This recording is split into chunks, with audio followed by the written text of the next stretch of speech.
ल बेला बेला चाहिँ भ्रमण गर्दाखेरि होइन अब चाहिँ हाम्रो दिमाग फ्रेस हुने भएको हुनाले हामी चाहिँ हिजो र आज चाहिँ पुरा परिवार भ्रमण निस्केका छौँ। आज बिहान हामी चितवन नेसनल पार्क हात्ती सफारी गरियो। त्यसपछि हात्ती प्रजनन केन्द्र चाहिँ राम्रोसँग हेर्न पाइएन। अघि फर्केको थिएँ नि त्यो सामान राखेर फेरि गयो कि त्यो सामान बोक्ने एउटा रहेछ कि त्यो।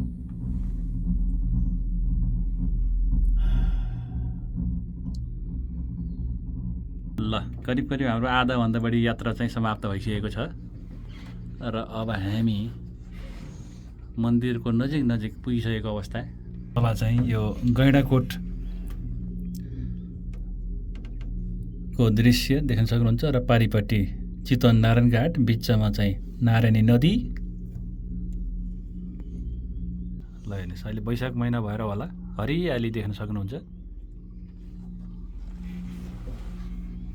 केरुको बुट्टा नि हुने रहेछ कि यहाँ त यो केरु रहेछ। ल हेर्नुहोस् यहाँ तिमी त कति खडा रहेछ। अहिले चाहिँ नेपालका विभिन्न ठाउँमा चाहिँ केबल कारहरू सञ्चालनमा आएको छ। Bandipur cable car, Maulakalika cable car, Sarangkot cable car, Manakamana cable car, त्यसपछि काठमाडौँको चन्द्रकोट केबल कार। अब त्यसपछि बिस्तारै बिस्तारै मुस्ताङ बिरठाँटी केबल कार पनि बन्नेवाला छ।